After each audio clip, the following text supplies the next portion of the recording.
Hello and welcome to Just One More Watch. I don't know about you, but I'm getting a bit sick of showing you the same watch over and over again. I mean, it seems like every 2 weeks I sit here and present to you a Swiss-made manually wound watch with an ETA 6498 Unitas movement in the back of it for less than $400 that's been inspired by Dracula. Alright, you get the idea. I have never reviewed anything like this before, and that I find quite refreshing.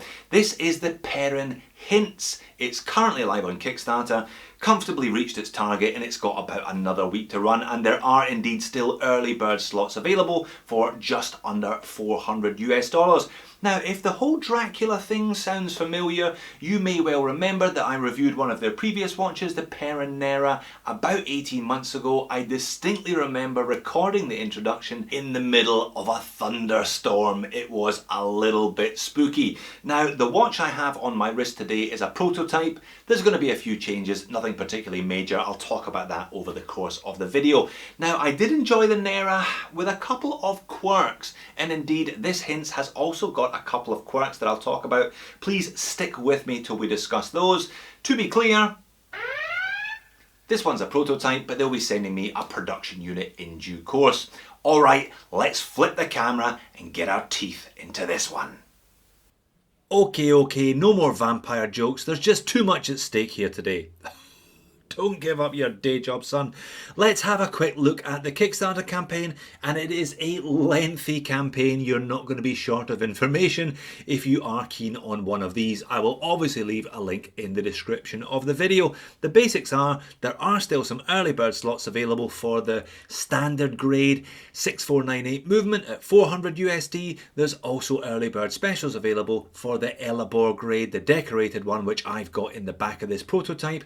They are slightly more expensive at just under 500 USD. Now, Peren are a Transylvanian brand, hence all the vampire and Dracula references, hence the fact that their logo, it's not a moustache, it's a pair of fangs. Now, Mr. Hintz was a famous Transylvanian watchmaker of old. There's various photos and stories about him in this campaign. But I think the watch is lovely, kind of retro styling. There's a bit of Nomos in here as well, but I don't think that's a bad thing. Nomos have gone a much more modern route with their designs, whereas I think Peren have gone for a slightly vintage look with this one. I like it, it's a really clean looking watch, but there is that little quirk, that circular rotating disc down there where the second hand should be, and I'll talk about that over the course of the video. That's the difference between the standard and the Elabor grade movement. It's the same movement, apart from the decoration, as you can see, and the $100 difference in the asking price. And this is the same packaging from last time. They're a little bit out there, Peren. Perennial product, inside meaning everlasting. Transylvania, very proud of that heritage. Peren is a brand which does not have a beginning nor an end, for it was not invented nor was it conceived. It all a little bit out there, but they carry some of that kind of philosophy through to the design of the watch as well, so I will give them credit for that. And I reckon it's a bit of a looker. I think they got the colour tones right, the palette right, the font that they've chosen for the Arabics, the hand size is nicely in proportional. They haven't overcluttered it with details either. Just the Peren logo there, and Transylvania. No extraneous text here and there either. So 42 millimeters in diameter, just over 11 mil thick. This is not a thick movement, but it is a big movement. That's the 6498. I'll get some good macro shots of it later on. That is 36.5 millimeters wide. So the narrowest watch, the slimmest diameter dimension that I've ever seen featuring one of these was a Stoa Flieger at 41 mil. And that was well north of $1,000. It's rare to see these popping up in watches for less than 500. Key dimension for me though is the lug to lug at 49. That makes this one nicely wearable. 22 mil lug width, and on the supplied leather strap, which is nice and soft and comfortable, this one weighs in at 80 grams.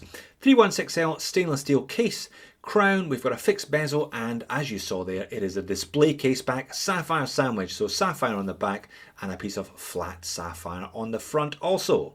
Case finishing is simple but nicely done. Fine brush on the mid case, high polished on the lugs, and a jewel finish to that bezel. So the lower edge of the bezel has got a brush matching the case, and the upper edge of the bezel, perhaps you can just see it if I catch it, there you are, that's high polish as well. A nice little touch. You don't often see a bezel with two different treatments, but there you are.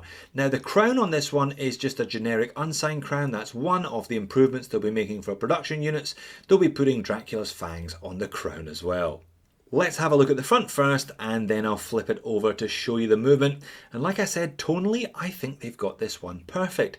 It's a kind of soft cream colour dial, matte dial, no sunburst effect here. The indexes are a mid-red, a little bit of brown in there as well. And there is an outer ring where the minute track is with a touch of orange in it, complementing the orange on those pencil hands. I think the hands are just about the right proportions, just about the right dimensions. They kind of go with the vintage look of the watch overall. There is a bit of loom on the hands. I'll put a loom video in now. I think one of the stretch goals, if the campaign does push on a little bit further, is that they're going to put some loom on the Arabics, on the numerals. I don't necessarily see that it needs it. A little bit of loom on those hands is fine, and the loom on those hands is fine. All printing is done crisply, it's done well. The Peren logo, Transylvania, and those fangs don't dominate the dial. I think they sit nicely in proportion to the rest of the watch, filling some of the space between the pinion and the Arabic at 12. And we've got those all-important Swiss-made lettering down either side of the marker at 6. But let's look at the movement. I suspect that the back of the watch is going to be just as important as the front of the watch for many people.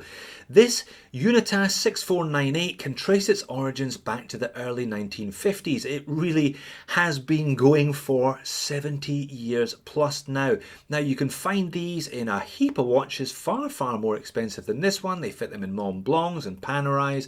I've only looked at two genuine ETA Unitas 6498s.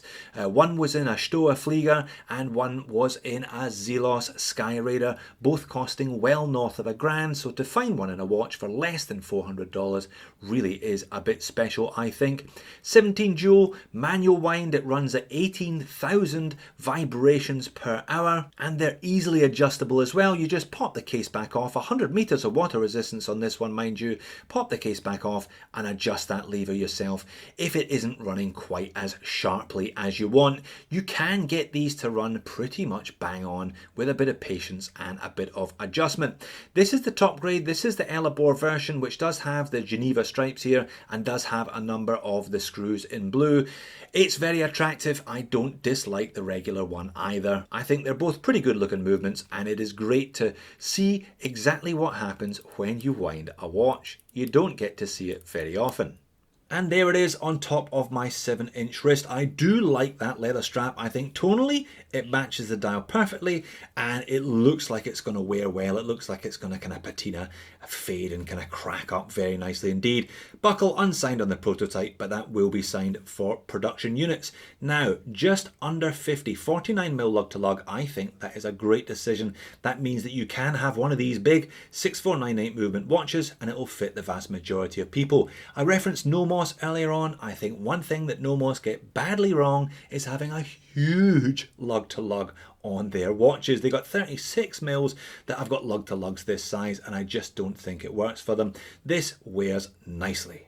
Overhead shot, and it's all nicely legible. I think the Arabics in the hands are just the right size. They allow the dial a bit of room to breathe, and I think that is one thing a lot of companies could do with paying more attention to when they're cluttering it with text and extraneous features.